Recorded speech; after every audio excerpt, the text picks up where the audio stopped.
You are now listening to For All Nerds Show, a podcast about geek and pop culture from the perspective of people of color. For All Nerds is hosted by DJ Benhameen and Tatiana King Jones. For All Nerds Show is a member of the Loudspeakers Network, where we always say rest in peace to our founder, Combat Jack.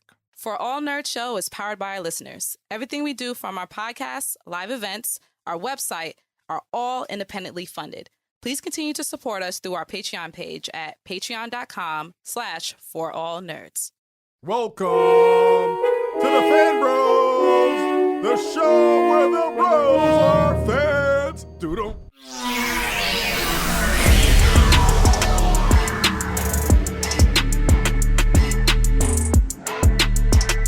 And what's up, y'all? And welcome to another episode of the For All Nerds Show. The voice of the urban geek, the podcast where we discuss geek and pop culture from the perspective of people of color. And as always, back in the captain's chair, it's your boy, DJ Benhameen, a.k.a. Optimus Prime, a.k.a. the Megadon, a.k.a. Humblebee, here in the spaceship tonight. And I'm joined by my illustrious co-host, Tatiana King, the Grand Duchess of Tech, also known as Flex Luthor, Glorilla Grodd, Optimus Fine, the Little Mermaid, Force Wars 7 years ago, Lord of Lightsabers, and Tatiana King, the Conqueror. Oh, okay, so you just threw in that one Transformers reference while banging on me with the rest of the AKs.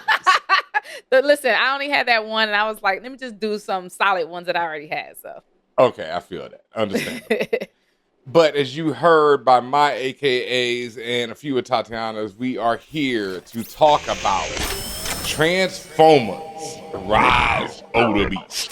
That's right, Benhameen. We were at the New York premiere in Brooklyn at King's Theater. We was in there official on the red carpet too. You seen your girl on the red carpet.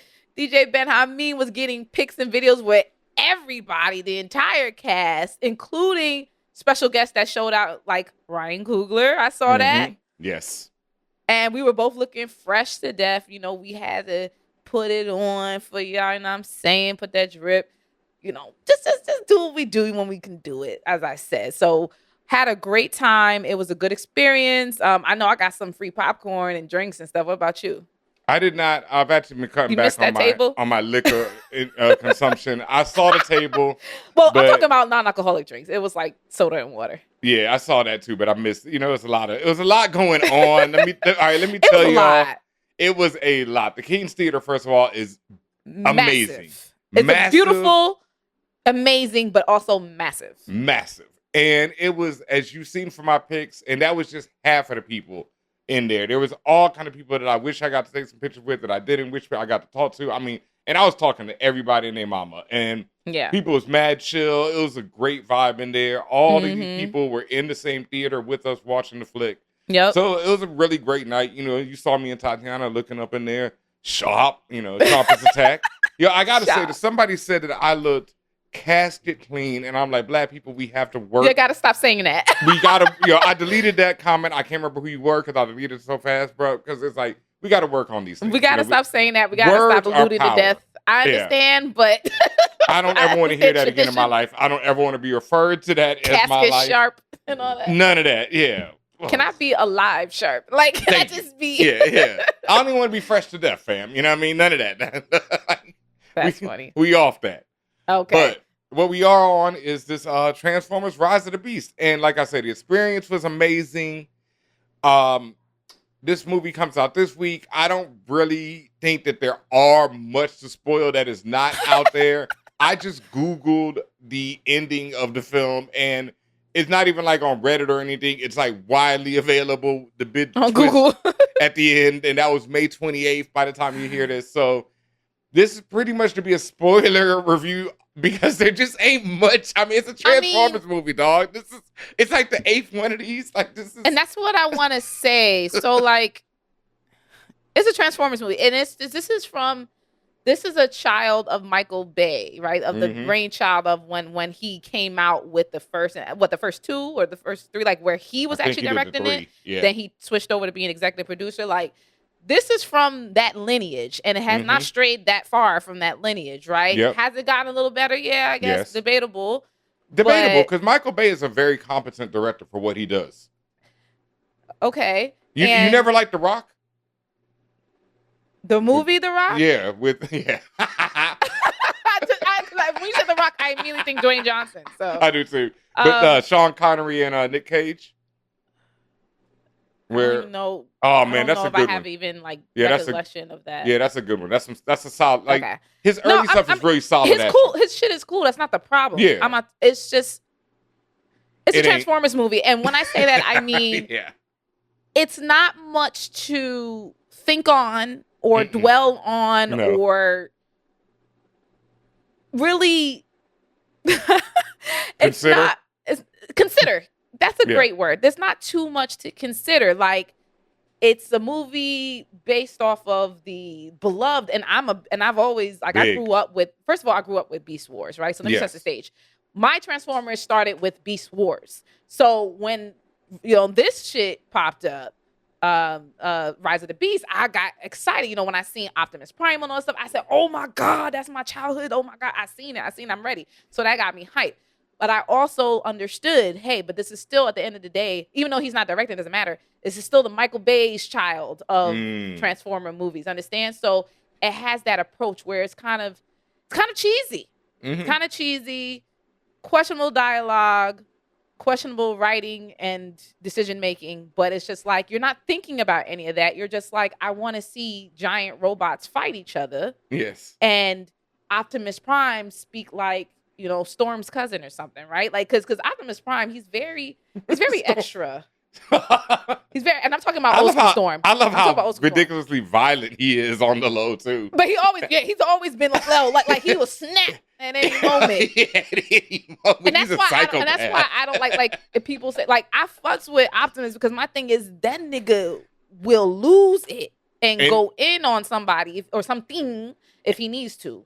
And before anyone says that's not Optimus Prime, like, let me set the stage here. I'm an original, Transformers head, like from day one when they debuted. And then Transformers, the movie, the original animated G1 joint is some of like, that's that one when, we asked the question, what death hurt you the most? It's not even Optimus Prime's death in that film. It's everyone else who gets bodied along the way because the original animated film is very violent. Mad characters get murdered.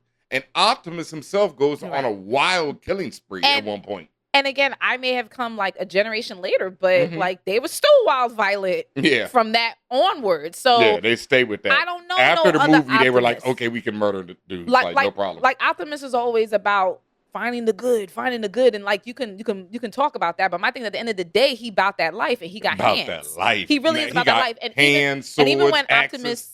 Even when Optimus is down, he always gonna come back up. Like he always back up. Always. Back out in the streets, tell the word, we back up. All that. Back on the block with them block rock beats, boy. Yeah. So I'm just to give you just some of that framing, like it's I'm not going to grade a Transformers movie at the same level that I would, or even give it that same type of, I guess, interrogation as I would give maybe a Chris Nolan movie, right? Like, I'm not going to do that because it's never been built that way in my view. Not a Nolan movie, yeah. I'm trying to think of the most opposite movie to Transformers. That's pretty much it. You pretty much nailed it on the head. I would have to say Inception is the opposite of a Transformers. Like, come on, bro. Like, I'm trying to figure out the most complicated opposite day movie from the Transformers, and I thought of Nolan immediately. So whatever. I didn't even really like what do you call it, and I've watched it a bunch of times. Don't at me. Yeah, don't at me. I get it. I just don't care. I get it, and I was just like, oh. Yeah, and I don't care. Cool. Yeah. Oh, that's cool. Yeah. But anyway, continue. But I also feel like that is one thing that is kind of disappointing. Like, okay, I really enjoyed Bumblebee. I only saw it one time, but I felt like it even had a little bit more than this one does. Like, okay. Yeah, just in terms of like. I don't think I've seen Bumblebee. Yeah, I don't know if it was Hailee Steinfeld that carried it, but she's so great that she might have just made it a little bit better than it was in the first place. But I really liked that one. That was like where I was like, wow, surprise. Like this is a dope movie. Yeah. You're like, this is and that's what it is. I finally found the word for it. I've never seen these Transformers films as complex movies. Yes. Something and even where I that really wasn't had complex. really, but it was but more complex than this. Yes. Understand? And the majority of them. So And- I don't. So I'm not gonna be like, oh, this is this is cinema. Like, absolutely not. Like, it's a movie. It's absolutely a movie. Do you want to sit there, eat your popcorn, watch some cool shit happen? Yes. But could it be is the question. It could be, but it would require a different form of writing. It would require a completely different approach. That being said, I do want to give praise to the director of Rise of the Beast, Stephen Caple Jr. There you go. A black man. Did not realize that. I did not realize going in that was a black guy that They have not promoted this enough. directed this movie. Straight up. Like, you got a black man directing your movie, you should promote him more. You really should. And I think he did a great job. And again, Yes. it's still the framework of what I know of the Transformers movies, the modern day Transformers movies. Like, it's still within that framework. So Yeah. but it looked good too. Like you were saying, like, this is how I judge the Transformers movies. Like you say, I don't judge them like a Nolan film. I judge them like a Fast and the Furious film. Like, Yes, I know it's yes. going to be a summertime movie that's going to Yes. come out not damn near every summer like Fast and the Furious, but with regularity. And there's going to be ups and downs. But overall, if I'm looking to see, say, Optimus at some point turn into a psychopath and kill a bunch of other robots in great, glorious ways, I can judge them on that. And it's like, okay, how did Optimus serve fools this time? Right. And then it's like, what were the moments that I'll remember? Like, in this one, it was definitely RC and I'm not sure of my man's name, Baller's life was in the, yeah. Balls, Christopher yeah. is his, but it's RC and another robot racing down. You've seen some of it in the trailers, and they're racing down the road. Rockets are flying at them, and there's a quick, ill shot where the rocket flies through and the van's doors open, and shit like that. It's like, okay, I'm here for this. That whole sequence was fire. From beginning to end, that was a fantastic action sequence. And it's like the same thing with Fast and the Furious. Like, I remember, Dwayne "The Rock" Johnson grabbing the torpedo with his hands in that one. I can't even name. I think that's 9, 8. That's 8. And you were referring to Cristo Fernandez. Who voices Will Jack. Yes, my man Cristo Fernandez. I got to take a picture with him and tell him how much Ted Lasso means to me. So that was great. And this is another thing about the Transformers. It's one of them franchises like the Godzilla franchises where you'll see people who, it's like a time capsule of what's poppin.net at any given time. It's like Cristo Fernandez is in this joint because it's Coming Ted Lasso. soon.net. Toby Inigwe, my boy, is up in this because he's on Beyonce's list right now. I call movies like this mortgage movies, right? And I think I got that from Kimson. Yes. Shout out to Kimson Albert, the god, the animation Yes. god. Mortgage movies, like, Yes. they're not there to be like sit there and think about the complexities and the depth of it. It's like, nigga, I need a bag, and this is gonna make some money. So here we are. I want to say Alfred. What's the Alfred in the Michael Caine, right? Michael Caine. Mhm. I want to say it's attributed to Michael Caine. It's a famous quote where someone asked him about some movie that he was in, and he was like, "My dear boy, I've never seen that film, but I've seen the house that it paid for." Okay. I ain't never seen that joint, but I know the house I live in because of it. So I can tell you a line from that film. Yeah. My boat came from that movie. You understand? Like, and I fuss with that. Like, just be honest, right? Just be honest. So like, again, just setting the stage. That being said, you already mentioned a few people who were in this film. Mm-hmm. Overall, what was your take? Did you like this film? Yeah. Did you think it was great? Did you think it was alright? Like, personally, I thought it was alright. I thought it was alright. I can't lie. Like, okay, this is the other problem right And it's now. coming Like, off of. I'm about yes, to say what I'm about to you say. about to say it. The summer, we on it. Like, the summer has been hot. Like, these streets have been hot, dog. Unexpectedly. Because normally, dog, I can't lie. It's beginning of June. Normally by now I'm already like, fuck. Yeah. You know what I mean? This summer weak as hell. Yeah, you're 'Cause like, yo, something gotta come out. Yeah, they front load the summer always, and it'll be like the sneakers that come in the middle of summer where you're like, oh, I didn't expect that to be that dope. Right. But it's like the front loadeds are always the bid dogs. You know, it's like, this is the one we got to have hit, and then we want to get that rest of that money for the whole summer if we can. Mm-hmm. And it's usually some mess. You know, I can't lie. Most of those are usually like where I'm like, Usually mortgage damn. movies. It's like, but it'll be like the Marvel joint where I'm like hyped for it, and then by the time you see it, you'll be like, that was all right. You know, Right. It wasn't nothing like that. Right. But this summer, it was like, well, Ant-Man was like the early summer, and you were like, God damn, let's watch, you know, it could be tight. And then Guardians came out. You're like, woo, that was solid. You know, Spider-Verse, I mean, y'all have heard our review. Like, it, you know, I've seen it twice. I'm fiending to see it a third time.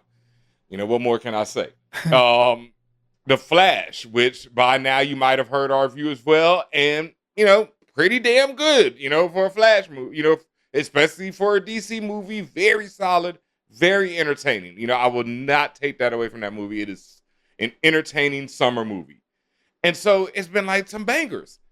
And then Transformers comes out, and it's like, okay. Yeah, this is cool. Like, okay, girl. This is fine. Yeah, like, I'm not gonna like, and it's like, I also want to be very clear. I'm not gonna say it like, yo, it was boring. Like, it wasn't. But it's also like, this is also, listen, we critically review these works, right? Mm-hmm. So we are often taking you to the depths and the different levels and the themes and everything that goes into it. When it's something where we admittedly see that there is none of that, or it's maybe lightweight on that tip, you know, we got to be fair, but also honest about it, right? So like, it was I don't know. I'm trying to think, like, was there, and maybe Fast and Furious is it, were there a simple, not the latest, but like in general, were there like more simple movies where it was like, there's not too much to it, but it was None of the latest. Nothing they're late, right? They're all wildly complex. Yeah, and it's to Ben's point, like, this is coming off of seeing like Spider-Verse. Like, we just freaking saw Spider-Verse and the monster that was. And then it's just like, okay. Yeah, like, this is you know, off the subject kind of, but also related. Like, the other day I watched Shazam 2, and we did that review, and I basically questioned you about it because I had not seen it. Yeah. Oof. I would have given that one a D- at best. Like, D-. That moment, I mean, it wasn't horrible. Oh my God, dog! I struggled on HBO myself. Max, fam. It took me like 4 hours because I kept walking away to do other shit. Yeah.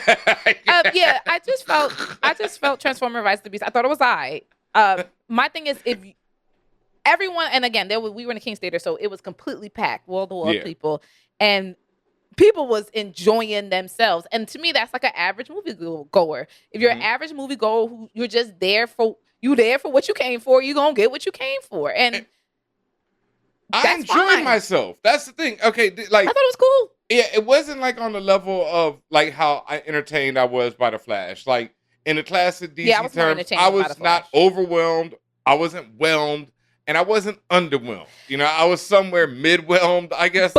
But that's what I mean. So you're basically saying mid, because that's I don't want to say mid. I understand, but that's like a point of neutrality. That's a point of neutrality that you just mentioned. You were like, I wasn't overwhelmed. Okay, so where the fuck was you in the middle? I was a bit overwhelmed, but not quite overwhelmed. Benhameen, nah, bro.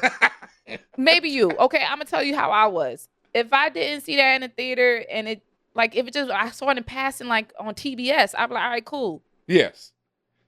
That's how it felt for me. But that's how I feel about Fast and Furious. Like, I would definitely, but because I love the series more, and so that's something, like, if people love the Transformers, but it's not like they have any characters coming back. You know, Tyrese used to be in the series. Like, Bumblebee? That's, I mean, people's love for Bumblebee is wild. He's never been my favorite Transformer. The way they turn him into a rampaging murderer is also, it's like, you keep saying that, but they've been on that. What you mean? See, I go back. I know, but I just go back to original G1, and like G1, Bumblebee itself, especially, was soft. Like, the rest of the Transformers were hardcore when it came down to it, but Bumblebee was that. He was Bumblebee. My man's name is Bumblebee. But my thing is, they still have that. Like, I will say, like, when it comes to them, you see that softness. Like, he's the Armin, again, another Attack on Titan reference. He's the Armin of the bunch, where it's like he's known as a soft one, but then when time goes by, when he gets enough XP, he gon' go in. So, and that's what you see with Bumblebee, and that's fine by me. Yeah, no, I have the thing is, all right, before anyone's hating on me or anything, I have no problem with them blasting fools. Like, one of my favorite moments in this movie. They've been doing that. They fucking killed Jazz, bro. I mean, you forgot. No, in the movie, they kill Ironhide. Jazz survives. They kill Ironhide. They kill, what's my man? Brawn. They kill a bunch of people randomly. Optimus runs over one of the Decepticons. We talking about the original movie? Yeah, the original animated. Every time I'm talking about a movie, I'm always talking about Michael Bay. Oh, yeah, he did murder Jazz, didn't he? That's what I'm saying, yeah. See, the problem with Michael Bay, I don't know. Yeah. I don't know nothing about G1. Like, that's not my shit. So, I wasn't even here, so I don't know. The original Michael Bay joint, like, I don't even remember who got murdered because they all look alike. And so it's kind of like, Tats just didn't murder randomly. I didn't realize it was Jazz didn't murder. I know Megatron gets murdered in one of them. I remember that moment because he gets his head chopped off. He deserved it. Yeah, I think Optimus chops the man's head off. I was like, God damn. And that's what I'm saying. Optimus been beheaded niggas. Like, but he went in this one. I was loving it. No, that's not new, Ben. So like, I keep know. on a murderous rampage. I'm like, they've been doing that. It's like you go to Jason movies to see him go on a murderous rampage. I go to Transformers movies to see Optimus go on murderous rampages. Like, he gets fed up with these niggas. The man is unhinged. Let's be clear. No, he's not unhinged. He's tired. The man is also unhinged. No. He's unhinged. Because I said it earlier and I didn't get to finish that thought when I said he be talking like Storm. I'm talking about old school Storm, Fox Kids Storm, when Storm be talking about I command the east, the winds of the east and the west, and the mountainous plains of the north. And when she be going on and on like that, that's Optimus be like, Optimus be going. I return to your school and take and it's just like, my man, just behead him. I don't need all this commentary. Yo, I swear there's a YouTube clip. I didn't know he said this in the movie because I think people were screaming. It wasn't in this one. This is an old one. And like, I can't remember what he said. People probably know by me referencing it. But he said some of the most wild shit while killing this one dude. And that's what I'm saying. And it's so funny. That's what I'm saying. Peter Cullen is out there at 82 years old. God bless his soul. Still delivering these lines with, like if he was 22. Like, my man does not give a fuck in the world. He is going to make Optimus, like, you are going to believe Optimus every time. You're going to believe the man is unhinged. Look, he's exhausted. He's been fighting this war for thousands of years. I'm tired of taking L's. Yeah, that's literally every movie. And that's what I'm saying why L's. I don't, even though I'm making fun of him, I don't, like, I'm still on the side of Optimus. Oh, yes. Because he's always going to come up. He's going to get tired of taking L's because he's going to take an L because he's being too soft. And he goes, you know what? I'm about to take your head off. Notice that is the common theme in damn near every movie. By the end, he's taking somebody's head off. Oh, taking somebody's head off, boy. Literally. Face off. So this movie, besides the Transformers the and gruesome violence, the Terracons, is it Maximals? No, I know the Maximals, but that's the good side. I'm talking about the on the side of evil. Homies, I don't know what them niggas was, because like that might be a change up because Terracons. I was right, the Terracons. Okay, well, in the original animated film, Unicron takes Megatron, turns him to Galvatron, takes it's like two other cats. I can't remember their name. They were just Decepticons, and he makes them Scourge and whatever the other nigga's name is. And so, and they were like, because they were near death, like, Megatron and all them niggas had gotten beat to death by Optimus. Megatron had killed Optimus, and then Starscream, being the traitorous bastard he was, throws them out into space, where their corpses float, and then they meet Unicron, and Unicron transforms them, Megatron into Galvatron. Powers them up. He makes them the heralds of Galactus, because Unicron is a Galactus type. Yeah. Type. So this film features the Autobots as well as the Maximals, and again, this is the side of quote unquote good, right? Then you have the Predacons, which were quote unquote. They're pretty good because depending on who you talk to, they be like, I don't fuck with them. So anyway, true. But yes, they're the good guys, right? And then you have the Predacons and the Terracons. The Terracons is like Scourge and the rest of them. The Predacons was in this. I used to have the toys. That's what it says. That's a goddamn lie. None of them niggas was in this. Well, they also was lying about the Maximals, quote, being in it because they didn't do shit.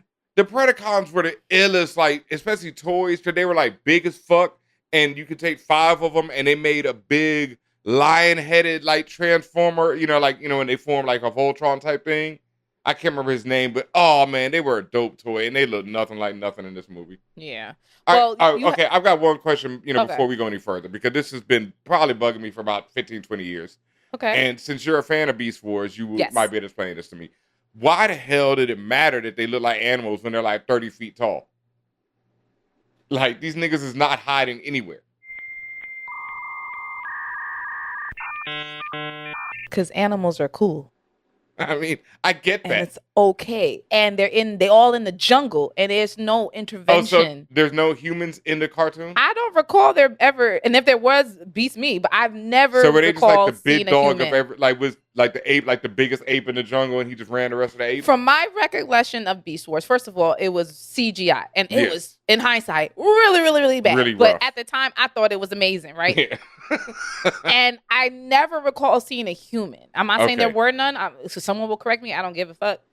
I'd never seen no humans. And anytime my recollection pulls that imagery up, they were always in the jungle or at a volcano or in some outsized random area of Earth or whatever planet they were on. So, and they were just interacting with other animals or other cons, right? So I don't think it's a problem that they was a 30-foot tall snake. Like, who cares?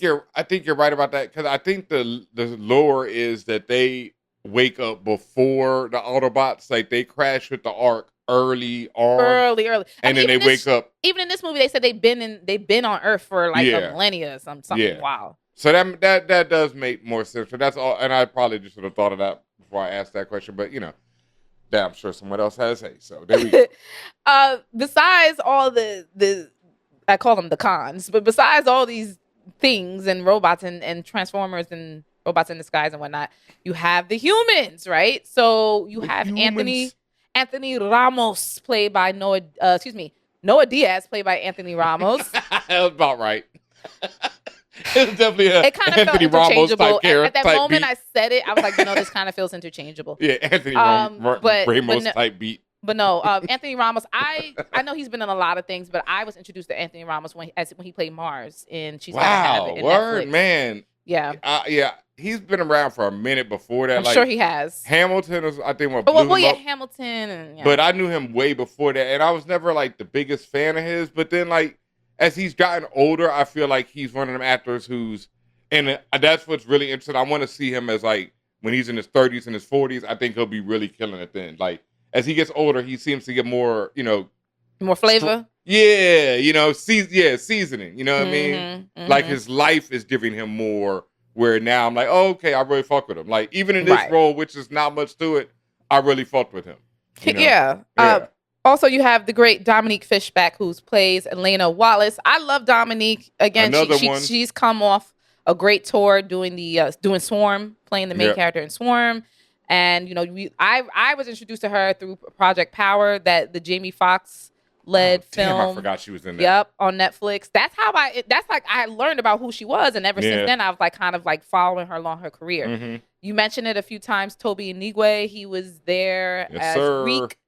He was good. He did a very good job. And I will say that. I will say like Anthony did a good job. Dominique Mhm. did a good job. Dean Scott Vasquez, who plays Chris Diaz, Noah's little brother, he did a yeah. really good job Yeah. as well. And I'm so mad that she's credited as just Mrs. Diaz, but their mom was played by Luna Lauren Velez. I mean, that role was very light, It's so, very honestly, I think she only had 3 lines, if that. yeah, didn't she like walk in and leave and that was it? She said in the beginning, she said something, then at the end, she just gave him a hug. I don't even think she said anything. I don't even remember at the end. I just remember her being at the beginning.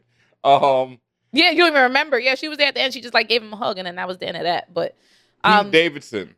Pete, yeah. So let me go down to, because again, there are people and there are also voice acting, right? Is there any more people we need to mention? A lot. Ben, let me get to that. Wow, I really like I was- Toby Inigwe. I gotta say I was that. very happy hearing Michelle Yeoh's voice. Michelle Yeoh, she played or voiced the character of Air Razor. Oh no, I meant were there any more people we need to mention? Like people. Yeah, I'm sure. Michelle. Peter Dinklage did the voice of Scourge. You have Ron. Oh, he was Per- good. Yeah, I did not know that was who he was playing. I didn't realize it either. So, and of course, Yes. And then you have Ron Perlman, who played Optimus Primal, the voice of Optimus Primal. Peter Cullen Solid. continues as voice of Optimus Prime. We also, you mentioned Pete Davidson. He played he voiced the character of Mirage, which is like a new-ish crowd favorite, right? Yeah. At least for the film. Mhm. Liza Koshy, she voiced RC. I know you said you loved RC and Loved that fight RC. between RC and Wheeljack. And RC goes back to the first animated film. That's when she first showed up. And this was her first introduction to live action. I think she was the first female Transformer. I don't know. Yeah, I feel like she might have. I don't know. And then I think so. Tongai Teresa played Cheetor. I was a little annoyed because I was like, I saw Cheetor, but I didn't hear Cheetor do anything or say anything. She had one line when he landed on top of the other. When a cheetah landed? Yeah, he said something and the crowd cheered, but I couldn't really hear it. And no, I did hear it, and it was like I wasn't sure if that was a line he said, or if it was just because it was weird to me. When I was a kid, like I always like loved cheetahs, so like that was one of my favorite Transformers or whatever. So like for me to just see it, but nothing really happened, I was like, oh, okay. I feel like Cheetor had like one line. Like that's what I'm saying, and I felt like, and also for those who think you're gonna get Beast Wars out of this film, you're not. You're not. This is very Beast Wars light. That's what I was asking because okay, the original Transformers cartoon was super goofy and like I cannot sit through it. Let's be real. It is ridiculously like every episode is just so trifling. There's humans all the time and no one ever dies. It's silly. And then this movie came along where they wanted to sell some more toys and they just body mad people. It's super grown. It's like different. And was Beast Wars like that? Yeah, that's what I was asking. Was there actually like because I've heard the Beast Wars has like a storyline through it even. It has a very cohesive, like a real storyline. And yes, more like adult approach to it. And it's still a child's thing. Like, obviously. I don't remember stuff being goofy. I remember stuff being real, like serious. Like there's something about cartoons or animation of that time period of like late 90s because like I'm thinking things like Gargoyles, very adult. Like when you watch that show, like it was like, ooh, we wasn't supposed to be watching that. No. Fox Kids, X-Men, like even though Batman. yes, based off the comics, Batman Beyond. Oof. Like that those are some really actually heavy, that just gave me nightmares. Heavy themes, heavy storylines, things that people are going through. And I recall Beast Wars having serious storylines, like an actual like palatable and something that has some meat to it, some heft to it. So, yes, no, I don't recall it being goofy again. Besides the animation actually being bad, but I fully believe it because it definitely of that time, and I'd heard that, and so that's why I was hoping. For myself, even though I've never watched that, I was hoping for some of that in this film. No. And to me, it's more like they show up to do action scenes But even then, like I just felt like, and that's really what I'm talking about, right? Because remember, I told you to grade these films is more light, right? Yeah. I'm not expecting Hamlet to be told by this, even though in some ways Beast Wars was like that, where it was like every week you was getting like some Hamlet type shit. But in this, it was just like. Even in the action scenes, I just felt like it was very light on Maximals. It was more so you saw Optimus Primal, and then Air Razor, and then then the other ones was just like background. And even like me being kind of unfamiliar, and it was more Autobots focused too. Yeah, it was more Autobots focused, is what I'll say, because I just wasn't really familiar. Like the Air Razor, she shows up and blows some flame on some cats. I was like, what the fuck? I thought that's what she got down. I thought that's how she got down. I don't remember. I was like, confused. Okay. That's how she gets down. I don't know. So I have no clue. And then I was also shocked when they turned into humans or humanoid forms because I'm like, who once turned again, into humanoid form? The Maximals. Air Razor did not turn into humanoid form. Oh, and the Air Razor didn't, but the ape did. Primal did. Primal transformed, and so did Cheetor. Humanoid? When did they do that? I was watching the same movie you were. You missed that. Humanoid. He said Maximals go Maximal or some shit like that. Maximize. And they transformed into humanoid forms. Cheetor had arms and legs and was busting people up. I must have blacked out by that point because I don't remember that. Like, and I'm not gonna hold you. Like, there was a point in the film where like my eyes rolled in the back of my head. I was like, all right, I'm ready for this to be done. Because well, what's your famous line? I need that. That might have been the point because I don't recall it. The only one I recall being humanoid was RC, because RC, that's just how she be looking. She goes from a motorcycle to walking around like a giant mech.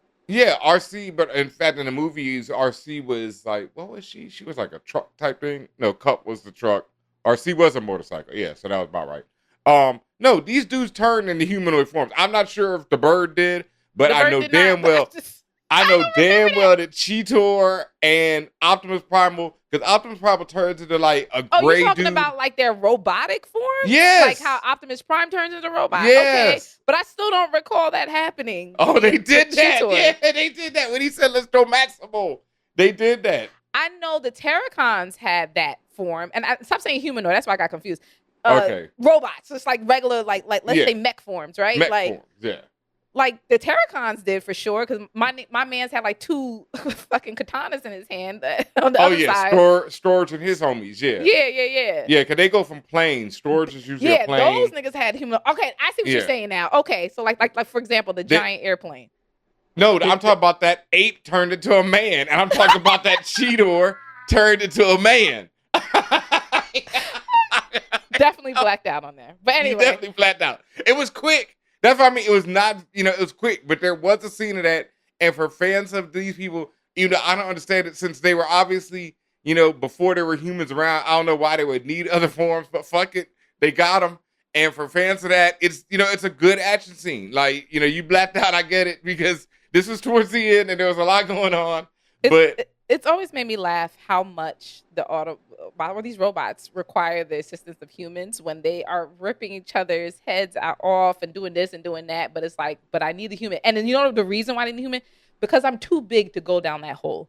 I'm too big to walk down that corridor, or I can't fit through that door. I need a human. It's literally the only reason, because we are the mice of the maze. And it's like, I need a human. Have you ever heard of the headmasters? Pause on the Transformers. What? No. This is. I actually watched a documentary on the toys, and this is when like their main engineer had left and the struggle years kicked in. But at one point they had these. Yeah, there was serious struggle years during the toys. And then what's even crazier is that nigga came back later on, and they popped again. It was like. There was struggle years while he was gone, and then he came back, and the toys were instantly on top again. It's like, nigga, I am that nigga, That man. Like, yeah, I'm him. But they had the headmasters, and I thought they were gonna do the headmasters. I just love saying that in this movie, because the headmasters are when little humans would get inside the head of the Transformer and be the head, and then power them, and then they get their little power armor like the dude had in this movie. And it was the headmasters. Well, and I just feel like somebody in Transformers liked saying headmasters. Okay, wait. I'm laughing because this reminds me of something I wanted to say about this film. And all these films like this, it's so on the nose with everything. Oh, so my you're God. telling me they were literally called the headmasters because they was in the head? No, it wasn't even the headmasters. It's just headmasters. Yes, okay, whatever. In the I'm black. I'm gonna put the word "the" in front of everything. But yeah, they were in the head. Oh my God. Everything's so freaking on the nose. But headmasters, and they had a whole run of these. Yeah, and I was trying not to jump, but we're jumping in a bunch of different things. It's not like this movie has a plot.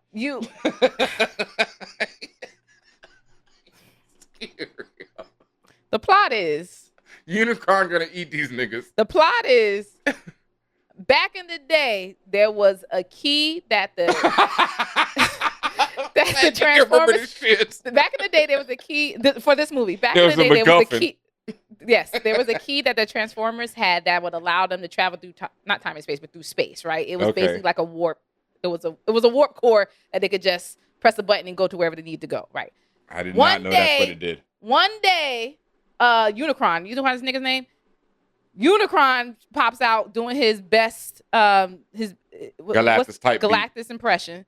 And they're like, yo, he can't have the key because if he has the key, he's going to have the ability to go to any galaxy and slurp up all them galaxies. I'll drink your milkshake, all that. Like a true headmaster. We're so, again. Just ridiculous.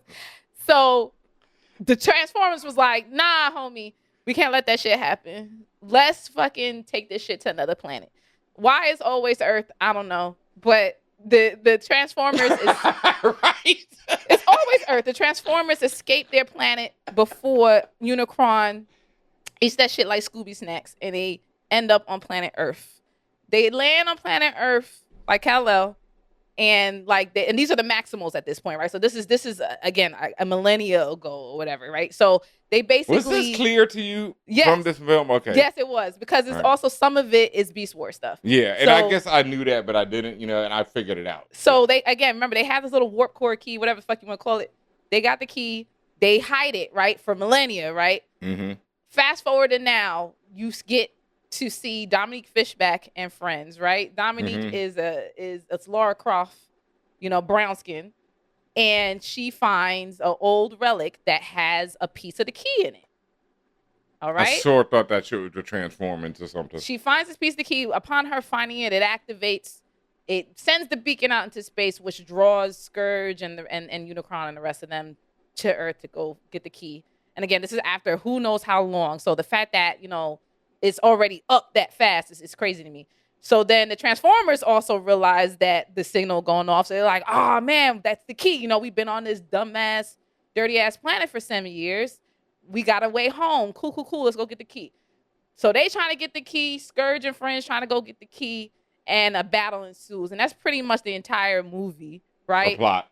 Or the plot. I mean, you And- forgot Anthony's character getting involved.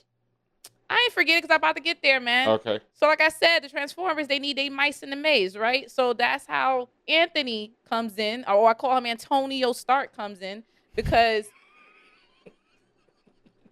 he ends up befriending Mirage and the rest of them, and then he somehow, he's a nigga over here fixing and he- the cable boxes and he- goes and he- from that to yeah, and he's a good stand-up guy. He's trying to take care of his little brother that got sickle cell anemia, and just it's just stuff. It's just so much stuff that's so random just thrown in here. But anyway, he's a good guy, and they established that he befriends the Autobots. He says, "Y'all, let me help y'all." Cool. They fight. Some cool shit happens. Some boring shit happens. And then at the end, this is the part I wanted to ask you, Ben. Is that talk about canon? Is that in the canon and lore of Transformers that humans can get pieces of the Autobots and yes, become this little goes mechs? back. This goes back to the headmasters, and even Okay. even before the headmasters. All right, this is like we said. This has always been a problem with the Transformers. Like you keep saying, they need humans, but humans are also mice in a maze. And when you involve them in these stories, these are giant robots where these humans should get squished immediately. Yes, Immediately. we said it at the same time. So because it should happen immediately. And so in the movie and in the first series, there's a family who I think what's the name? Shia LaBeouf plays him, right? Shia plays him in the series. Sparky Witwicky, the Witwicky family is The like Witwicky. Yeah. and Sam Spike, Witwicky. Spike, I think is a Spike I thought it was Sam. or Spark Sam, but his nickname is like Spark. Yeah, Sam Gotcha. Spark Witwicky. So in the cartoons, it's is it a boy and his dad? I think the dad plays a more prominent role, and the boy is like the main character that everyone, like little kids should be like, "Oh, that's me," So throughout the cartoon, this little boy survives death every episode. The dad survives death every episode. It's ridiculous. Until finally in the movie, they finally give the little boy this exosuit. Actually, it's the dad's old exosuit that he's playing something. Okay. And he gets an exosuit that he can wear, and then he can transform into this little car, which is super weird because it's this little boy like, ah! like his head's in the front of it. That reminds me of years ago at Comic-Con. There was a cosplay for a little boy, like literally, like maybe he was like Oh 6 my years God, old. he was amazing, and he he folded was up. a Transformer cosplay, and I think he was Optimus, and he Yeah. transformed into a little tiny Optimus truck. He It was so folded cute. up, and Jamal as it folded up for him. He was So great. cute. Yeah, but this shit looks so weird because it's like his head is at the front. It's like Batman in the Batmobile. When he goes in and he's like in the front of the Batmobile, but it's like it's a glass dome. So Yeah. it's like this little boy is looking through this glass dome. He looked like he wearing the Vision Pros from Apple. I hear you. Driving around. So Yeah. yes, the idea of Anthony's character, and that was once again shown in the trailer. So there's no real spoilers. Oh, I didn't know that.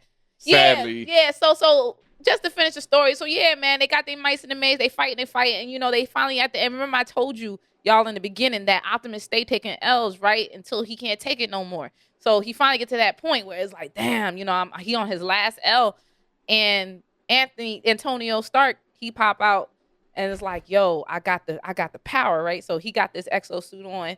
He going ham on Unicron of all people.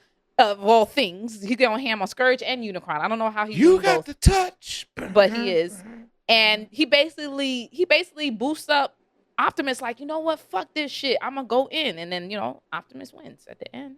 Yeah, and Mirage was also taking him L's, and he's the one who hands that off to him. Yeah, Mirage basically sheds his body parts. Yes. And puts and imbues Diaz with all of this stuff. With the touch, gives him the touch. The touch. You got the touch. So yeah, but that was one of my favorite parts. Yeah, you know, tight beat. That was one of my favorite parts of the movie because he gets his whole suit of fucking armor. That was fire. And then tries to take on Scourge and has no effect at all. And I like that. That's what I I'm saying. love For yes. a movie that like pretty much casts realism out the door. Like again, how are you going to be real with stuff like this? Yeah. But to a degree, right? So they actually did really good because they showed him getting the mech suit and then also not being able to truly control it quite right. Yeah. Now he learns very quickly, and they explain that away by saying he's a soldier and he's very bright with machines and he's an engineer, so he'll figure it out. Okay, fine, cool, whatever. Fine. But that was, to your point, that was like the cooler scene. I was like, okay, this actually looks good. Like he looked like his suit looked good, and like it was believable the shit he was doing, right? And it was enough of the mechanics and robotics moving in the right places to make it believable. Yeah, and where he's not like taking out a transformer all by himself. Right. And he was like you could tell he was helping. Yeah. He wasn't and it's also again back to being funny to me. I was like, Optimus, you couldn't do this shit before, like, you know. So this little guy with this little pew pew laser is going in on Scourge, but you know, you was letting Scourge hand you like that. Like, come on, my guys. I don't know. And it was also kind of unexplained because it was like at one point Scourge is empowered by Unicron, and because of that he's unbeatable. And then Unicron is still around, and Scourge just gets beat. You know, right? It's like, he just gets served. I'm like, what? So anyway, why not? I don't know. The one thing I was upset about was the crowd went so ham. And Optimus was already like, that I couldn't really understand what he was saying as he was finishing Scourge off. He was like, and I know when he was chewing on Scourge's ear, like, and I know he had some sweet shit to say, and I'm just like, damn it, now I gotta have to go. He wasn't saying nothing he didn't say earlier. He remember earlier he said, I'm gonna take your head. Yes, he did that. He said, I'm tired of your monkey ass. Like that's basically what look, I gotta hear it again. Said. I will definitely watch this whole on TNT just to hear what Optimus says again because I love that. He murders people. So I say all that to say, look, you know what you in for when you come to see a movie like this. I hope you do. I hope you're not coming in here to see the top of all cinema. It's not. It's, yo, do you like Transformers? Do you like seeing robots fight? Do you like some cute one-liners here and there? All right, cool. Here you go. This is the Pimp My Ride of summer movies. Yeah, I heard we like Transformers, so we got some more Transformers and animals. I heard you like animals. Yeah, I will say people like you who know a lot about like G1, Gen 1. That's what, right? That's what it stands Generation for. 1, yep. And all that stuff. Like people behind me. There was a group of guys behind me where like anytime like it was like certain, obviously the iconic lines like More Than Meets the Eye, Robots in Disguise. Like that was looped into the dialogue. All one. I didn't know anything about that, but man's behind me was feeling it. He was like, yeah. Look, I can't lie. If you grew up with that first movie, Till All Are One is up there with like, this is the way, you know, it's up there with anything. Like Till All Are One is you know, and that's an ill idea too, you know, Till All Are One, you know, like. And maybe that was around when I started watching Transformers, but I don't remember. So the point is like, it's really, to me, the real target audience is like G1 people and then people who just want to see robots fight. And people who want to see animal robots fight. Which I think there should be a lot of people. Sure. Yeah, sure. And also Bumblebee fans, which is like everybody. A lot of people for some reason. Because I'm still at the end of the day, you know, I'm a Bumblebee fan, so. I mean, like, I love this first movie, and I love Bumblebee throughout these movies, and I've loved him from the original joint, I can't lie. He actually, he gets murdered at one point, too, and comes back, as I want to say, like, Goldbug or something, and I like Goldbug too. Goldbug was kind of ill, and then they said fuck that after a while. Went back to Bumblebee. Yeah, I enjoyed myself the most when there was fighting. When the girls were fighting, I was enjoying myself the most, and I was into it because it was brutal and it was good. The fight scenes was brutal and good, and it was like heavy machinery, heavy artillery. Okay, let's get it. I was with it. When people was talking and trying to explain stuff, I was, again, eyes rolling behind my head. I just was like, all right, I don't really care.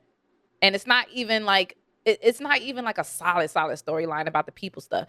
My only real, if you can even call it that, complaint was like kind of a forced love or a forced affection to me between Noah Diaz and Elena Wallace, Anthony and Dominique's characters. Like, it was like even when it was happening, some people around me was like Wallace, really Wallace. From the 90s. Wow. Her name was Wallace. Yeah. Even the people around me, they were like, "What? Like, so he loves her now?" Like, it was just weird because it came out of nowhere. There was, just even her leaning her head on him. It was weird. Like, they try to say, "Oh, they've been through so much, they're a couple," but like there was no chemistry in that way. Like, there's no romantic chemistry. And they weren't really a couple either because she left. No, they were never a couple, right? But they try to. But you could tell like they were trying to push a romantic chemistry, and I'm just like, no, bro. She's Laura Croft, and he's a soldier. Like, come on. Yeah, no, there was nothing there, and I feel you. I think that was completely unnecessary and kind of came off like what It was just misplaced and random. But I like I said, if you want to even call that a complaint, it's really just something that I noticed that was annoying. But everything else was like what I expected. Like, it's a Transformers film, you know what I'm saying? And again, kudos to Toba Inouye. He did very well as Reek. I think this was his first acting. No, he's... What's his first? I'm not sure what his first feature film? Probably. Because his first that I've seen him in, he's in the series Mo on Netflix, along with Mo Amir, his comedian friend. Okay. Oh, he was on Rap Shit, too. Did he play himself, though? But he was on Rap Shit. Yes, he plays himself on Rap Shit and doesn't even have a line. He shows up and they're like, Toby and Igwe, and he does the... Yeah. And yes, you're right. He played Mo on... Mo Amir's show. Yeah. He played on Mo Amir's show, Mo. Oh, cool. The name of the show is Mo. Yeah. Right. Okay, I see it now. Okay. Yeah, I can't remember his character's name, but he's so this seems like this was his first feature film. Yeah, definitely. Okay. Big money. Nice. Yeah, trip. like I said, there's enough like pedestrian comedy and stuff like that for here, and it is what it is. Yeah, it's it's cute. It's like this is like you say, this is a Transformers film through and through. I feel like I say, I'd have to see Bumblebee again. But I feel like Bumblebee is still the best of the Transformers films. And then I feel like they got better once Michael Bay realized that they shouldn't all look like gray hunking metal and should look more colorful. Colorful, yeah. So you can identify them in fights. And once they did that changeover, it's been like just varying degrees of, okay-ish. Right. Yeah.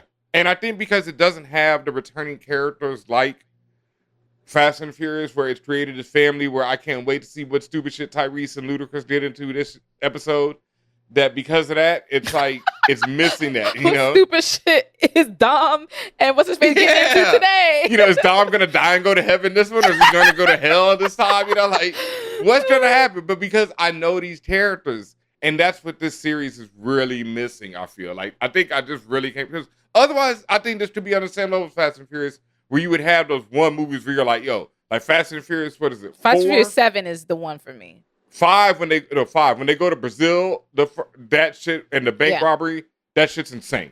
Well, yeah, like you mean like the creativity in that part, right? Yeah. But if you're talking about like the level of heart and the strength of family. 7 is like seven is the one I break down. Seven is the one where I was like, okay, this is cinema. You know what I'm saying? Like that's the one where I'm just like, all right, this is strongest in terms of the heart, yeah. And then they've had 10 of these joints, so we just named 2. So it's like the rest are like, there was that scene, and then there was this other scene, and then yeah. That's it. So I think Transformers, if they're going to keep this going, which obviously by the end twist they are, and they're trying to pimp this universe out, they just need to bring people like Anthony back. They need to somehow and they get should Tyrese to come back up in this hoe. And they should, because these people make sense in the context of Transformers history, right? Like Dominique, Yes. she's a historian, right? And Yes. she likes to do research and stuff. And there's clearly, as I mentioned, like the Maximals and the Transformers been here for a minute. So there's the history behind that. And then all the different types of Transformers. So she could be, make the topiary of Transformers. I don't know. And then, as you mentioned, Anthony Ramos, him being a soldier and having that, and having a brother let's to talk take about care it. of. Like, Let's talk about it. We're at we're towards the end of this. This is the big spoiler, even though it's been out sadly since May 28th on the internet. At the latest, earliest I know about, at least. First thing came up on Google search. At the very end of the film, I think this other character is from the Transformers films as well, or maybe he's from the actual other franchise we're about to mention. Spoiler alert again, before we say this. At the end of the film, Anthony Ramos' character is offered a position with G.I. Joe, the real American heroes themselves, both owned by Hasbro, so the crossover had to happen eventually. That I saw coming a mile away. As soon as sat down, I said that. And first of all, is what's his face from House of Cards? Yeah. What's his name? The chief of staff from House of Cards. But once I saw his face, I was like, he's giving G.I. Joe vibes. I was like, watch that card, and I said that. I said, watch that card say G.I. Joe, and everybody was like, oh no, that's not gonna say that. The damn near end credits roll and it said G.I. Joe. I said, I told you, look, it's right there. I honestly it was telegraphed. Yeah, it was pretty well telegraphed. I still didn't think of, I didn't wait. By that point, I was just with you, like, let this be over. I was ready for this to be over. Yeah, so I didn't wait. I was like, whatever, cool, okay. And so then, even when you flip the card and everybody starts screaming, like, I won't mind because, I'm, like, even more than Transformers, I'm a huge G.I. Joe head. Like, the G.I. Joe original comic, shout out to the god Larry Hama, is one of the best comics you'll ever read. Like, he turned a toy and made an incredible comic out of it. And so if they ever got to that level in the films, like if Snake Eyes, the movies, were ever close to how ill Snake Eyes' story is in the comics, I'd be all for it. But it just hasn't happened yet. And I have low hopes for it ever happening. So when they flipped the card over, I was like, fuck. Here we go again. Yeah. Like, oh, shit. You was the GTA meme. Shit. Here we go again. Yeah. And I was hoping, I'm hoping every time because I'm gonna walk down that road. I've seen all them G.I. Joe movies, like if they do we're it in a again, new generation, so they're gonna try again. I'm gonna walk down that road again, But we're in a new generation. And now we gotta do the Gen Z G.I. Joe. That Snake Eyes movie was like 4 years ago at most. No, it was more than that. It was right before pandemic. Right Dead before, ass? yeah. They did the Snake Eyes because they were trying to do that. They have to be the new series. There'd be Snake Eyes. I think they called it Origins, and then they 2021. Yep. Wow, not even 2 years ago. See what I mean? Not even. The pandemic messed up time and space, man. I thought this shit was like 10 years old. I thought it was like 4, but yeah, 2. Wow. So, no, that joint flopped completely, and it was not that good, And they set it up like for sequels because in that one, he don't put on the damn mask till the end of the movie, which was like yet another silly mistake. Like, that movie felt like one of them early superhero movies because it's like they didn't want to have him in the mask. Why would you do this? Yeah, it's like, why would you do this? Like, yeah. So I couldn't say that hyped me up, and I don't see Anthony Ramos being the type unless they're like, here's all the money and lead this franchise. I can't see him coming back for G.I. Joe. You know what I mean? So unless they're like, I can't see they're trying to.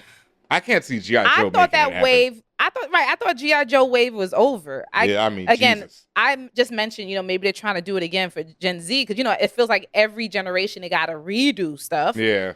Because, they have the IP or they're trying to keep the IP alive, the IP rights alive. It's Gen Z, but like, playing with G.I. Joe when they were y'all kids? really checking for, tell me, are y'all really checking for G.I. Joe like that in let 2024 now or 2023? It'll be like 2025 before it come out. Like I could kind of understand I don't even know if there's any Transformers cartoons out right now, but I could kind of understand Transformers because at the end of the day, a giant robot is a giant robot. There's always going to be room for that.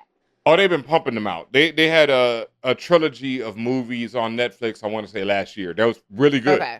Yeah, they still pump them hoes out. It's easy to sell a giant robot. Yeah. Middle-aged soldiers, American soldiers mostly, how you selling that? Ouch. Well, you could sell it if you did it like Mission Impossible. You know what I mean? American Mission Impossible.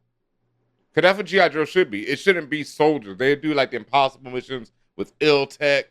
Cobra should be like this super futuristic tech stuff. You know, you should see like the illest like camouflage suits, you know, and I don't know, 3D lasers and I guess, girl.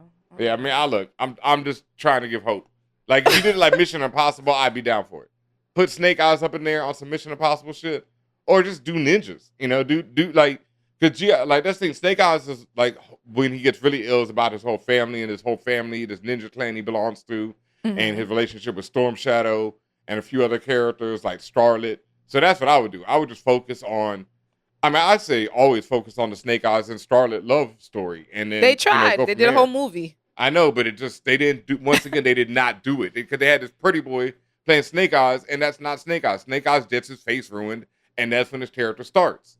And that's when you know him from that, and that's why it's so dope, because Starlet, this beautiful woman, loves him, even though he tries to be distant from her because he don't think, he's worthy of love. It's like, it's easily written, but if you do it, like, You know what this is? the world's smallest violin. Yeah, man. Like I say, the comments will always be there, and I love it. That's all, so that's why I'm like, I'm not stressing it either. It's like, go read them comments, fam. They're always great. One last thing I did want to mention, I don't know if you had anything else, but I did want to talk about the music, because this is based in the 90s and 94, I think you said, and it was like, that's one of the big features, like even on the red carpet, they are pumping out the jams. And based in Brooklyn. In Brooklyn. And Brooklyn and oddly enough, Machu Picchu in Peru. Yeah. Choices. It's just like, I'd be saying the elements of the movie, and you'd be like, wait, what? Yeah. But yes. And also, just a side note, shouts to Dominique Fishback, who is from East New York, Brooklyn. I believe Anthony is also from Brooklyn. I'm not sure what part of Brooklyn. Not Bed-Stuy, from Brownsville? Yeah, no, not Brownsville. What's the other one to be? It's one more.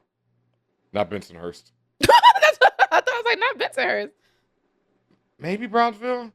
I don't know, but they're both from Brooklyn. So, both from Brooklyn. And that also reasoning for why the premiere of New York was in Brooklyn, versus somewhere else. So. Which was dope. Very that was a nice difference. Yeah, traffic was hell, but it was very dope being in Brooklyn. You know what I mean? That was ill. And that King's Theater, that whole situation was fine. So beautiful. Yeah. So, but the music was on point. For the most part, I have to say, like, I give it about an 8 or 10, especially for being 90s. I really like the use of Cool Like That by Digable Playlist was incredible for that scene. I thought that was great. And it was like how it fell on beat, which I'm always a fan of when editing is done like that. And just overall, I thought the music, especially for being 90s, while not, it wasn't like too underground. Like they could have gone, you got to keep it pop for movies like this. They still had some choice cuts that weren't like just a typical, they didn't go Beastie Boys and shit like that, obviously. They went, like they went to Hypnotize out of Biggie, but that's, it's Hypnotize. It's a hit, So I would have preferred some other, more underground Biggie cut. But like I said, Cool Like That by Digable Playlist was dope. I can't remember everything. Oh, they had Nas Represent, which is that's an album cut, straight up. So that was dope. That's a straight up album cut that was never a single. And that's like one of them hard joints. Yeah. Yeah. That's Premiere getting a Chet. So I love to see that. Or is that Large Professor? One of them two greats got a Chet there. That was great. Cream. Bunch of other, some classic joints. Yeah. So I like the music. You like the setting, overall, good music. The graphics was good. Yeah. I will say that. It wasn't falling. Babies Peru falling up, out. Boy. That's the thing. The collateral damage is in. I don't. All that historical sites, they were just rolling all over. I don't even know if it's collateral damage because they're not hurting. At least you don't see them hurting people, except for like a few that cops. Historical is done. But the historical, oh man, all your temples. But that's like a tradition in Transformers movies. They was in Egypt fucking the pyramids up, like fucking them shits up, boy, left and right. Yeah. So structural damage on 10. Yeah. I like the graphic, the CG, all that worked out. It fire. Looked good. Looked really Generally, good. It looked. Sometimes this version of Optimus looks weird in the head to me. The head space looks a little weird to me. The mouth, the face looks a little weird. Mouth is weirdish. Look a little skinty to me. I don't like that. Yeah. I like big face Optimus. But anyway, yeah. Most of the bosses, everybody looked good. Mirage was dope. Mirage was dope.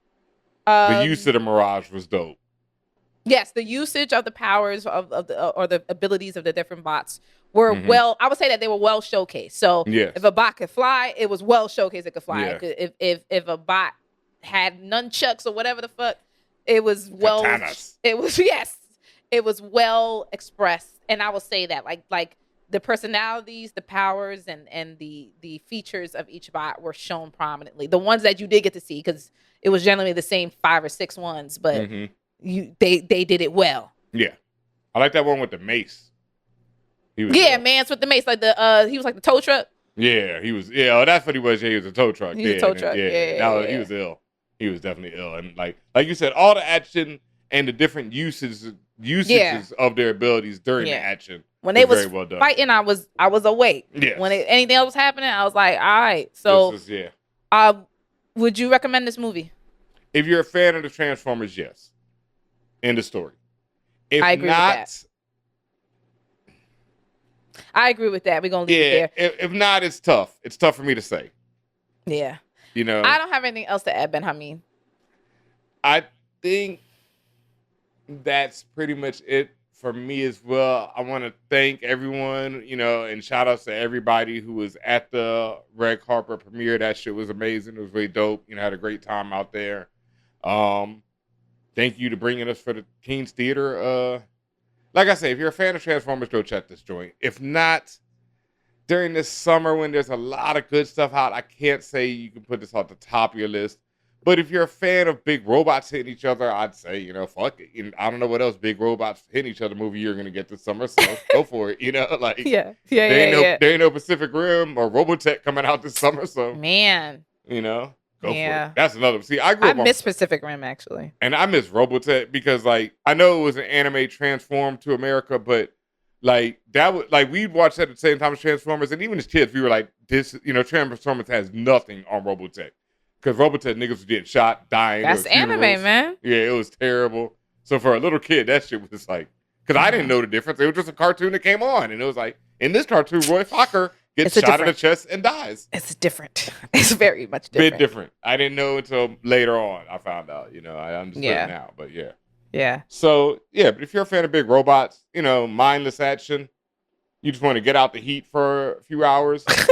Get out the heat, eat a Slurpee, drink a Slurpee. You know what I mean? Sometimes that's all you want. And this is that movie. Wait, when does Fast and Furious already came out? Yeah, already came out. See what I mean? They front load, boy. They already, because I still ain't even seen that hoe yet. So, I haven't either. And it seems like next week is going to digital. Streaming. Yeah, I think so. I'm like, well, damn, I might not see it in the theater at all. Nah, damn sure ain't. I gave up on that. I feel like it was only out for two weeks before it's going to digital. I'm going back to see Spider-Verse for the third time before, that's all. Facts. I'm going to see that as many times as possible on the biggest screen available. Word up. That being said, thank you everybody for listening and for joining us on For All Nerds for our Transformer Rise of the Beast review. I am Tatiana King. He's DJ Benhameen. You can find us all over the interwebs on those and those names, under those names, on those handles. Mm-hmm. You can also follow For All Nerds on the socials in order to get more of the goods. Please make sure you are subscribed, follow, or whatever the button says on your favorite podcast platform For All Nerds in order to listen to all of our different shows and everything we talk about. You can also hit us up on YouTube, youtube.com/ForAllNerdsTV. Make sure you are mashing the subscribe button because that's what you got to do. Right there. It's usually like that over there somewhere. Right there, down there somewhere. Yeah. Also, if you're watching this on Twitch at any point, twitch.tv/forallnerds. Also, right there somewhere is that follow button. Make sure you're doing that. Over there on the right? Yeah, right about there. Right about there. Hit that up. Appreciate it, Benhameen. Please understand and remember, we are an independent media brand. We do everything ourselves. We have a team. We have an amazing small team, but an amazing team nonetheless, a mighty team. Shout out to Luna, the God, the sound engineer extraordinaire. Shout outs to Joel, our intern. Joel, you are phenomenal. You are, I'm trying to think of another adjective to show how incredible, stupendous, amazing, superb you are. Thank you so much for all the work you do. And really just everybody who's been supporting us. And just to give you some ways you can support us, go to patreon.com/forallnerds. Every tier is an amazing tier because it gives you access to exclusives like first dibs on any screenings that we give you access to, or you may get free stuff just because we want to give it to you, just because we got it, or you just may get Patreon only episodes and things like that. So we appreciate that. We appreciate you. Please also make sure you're going to forallnerds.com. Reason why is that is our independent merch page. Benhameen is wearing the illustrious Gucci Mandalorian. Look at that shirt. Beautiful. Shout out to Sketch Sawyer, who brought our idea to life in amazing color and contrast. You see the Gucci Mandalorian along with the Grogu piece, the Jesus piece, if you will, right?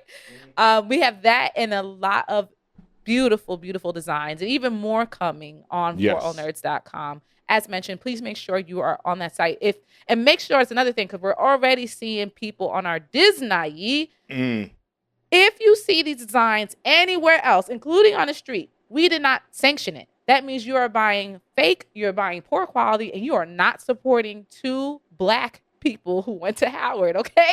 If you want to support us specifically, you have to buy the merch from forallnerds.com only, all right? Only. Appreciate that. Anything else about what I missed? Let's with you, the stuff you got out and the stuff that we doing. Oh yeah, true indeed. I do have a little thing coming. Thank you to everybody who has already done this, but if you can and you're listening still, please go to your local comic book shop, your local bookstore, or your big, corporate-owned giant behemoth of a store like Barnes & Noble, or you can hit up the monster that is Amazon.com, and please pre-order my first ever graphic novel, Jimi Hendrix, Purple Haze, written by moi and my brother, Mellow Marketer, Mellow Brown, with art by the legend himself, Tom Mandrake. Created in conjunction with the Jimi Hendrix Estate. This is a original graphic novel featuring Jimi Hendrix as you've never seen him before. It's a metaphorical tale of Jimmy in space, and it is an Afrofuturistic sci-fi fantasy type story featured around Black music and the power of Black music and the revolution that it inspires throughout the ages. It's, to me personally, the greatest thing I've ever written. I'm beyond proud of this book. Every day it gets closer to release, and every day I get more and more excited as well. About to throw up in my mouth. I've been calling myself the Willie Beeman of comic books because that's how I feel right now. I just cannot believe that this is happening still right now. So please go pre-order it and make it more real for me. I promise you it's so worth it. Even if I didn't write it, I would tell you that the art by Tom Mandrake alone is worth the price of admission. Absolutely. It's sick. I mean, just beyond phenomenal. Like, there are not enough adjectives in the English language to describe what he's been doing. This man is a legend, and people who've seen it say, and he says that this is some of his best work ever. So I've seen some of it, and I'm blown away. Yeah. I'm still waiting on some of the last pages to come in. I can't wait for it. I've seen I've seen 3 colored pages now, so it's all coming together, and it's available for pre-order now. So please go out and do that. Dropping November 17th? Yes, dropping November 7th. Election Day. Okay. Yes. Ooh. And please pre-order, though, as soon as you can, because pre-ordering is so important to the sales and to whether or not we'll get to do sequels and just to everything with comic books. If you love a comic book, it does the best to pre-order it. Don't treat it like video games where I say do not pre-order. I definitely say pre-order comic books because, like stores, everything depend on orders coming in, knowing how many orders they need, all this type of stuff. So please, especially if you, have a local comic book store, go in there, tell them, call them up, tweet them, whatever. Hit up Anyone Comics in Brooklyn. They'll ship it to you nationwide. Say, yo, I need Jimi Hendrix, Purple Haze.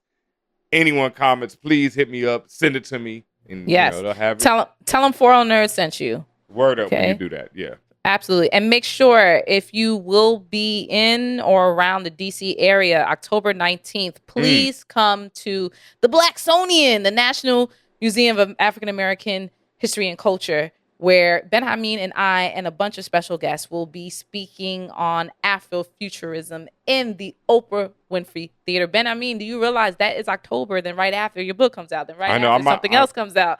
You know what I'm saying? Like, I might actually have a copy in hand by then is what I'm wondering. Wow. You absolutely should. So if y'all want to see it, if y'all want to see us in person and you want to support, and as mentioned, and that's on October 19th. So, and that's also Howard Homecoming Week. Please come out to the museum and support your girl and your boy. We appreciate that so forgetting much. All this crazy shit we're doing right now. And it's still, man, and still very humbled by this, really. Like to even to be asked to do this. So thank you so much to everyone at really the Smithsonian, because that's what that is, man. So we live, baby. Yeah. We live. Super live. History, baby, you know. Even more coming. You know, even more coming. Like, these are very big things that we're doing. You know, shout out to everything we're doing with forallnerds.com. But this is really just the beginning, folks. You know, like, as you've seen over the years, we always keep raising the bar. Shout out to the brother Combat Jack, you know. So it's just getting started. Always imitated, never duplicated. Ooh, you know, and this week, let's say, I would say something about, I'm going to take your head off. But, you know, let's do Till All Are One in the comments. If you're still listening right now, please leave Till All Are One in the comments on YouTube, chat. Wherever you're at. You know, it don't matter, on Spotify, on iTunes, when you leave that review, just say Till All Are One. Peace. Fan Bros.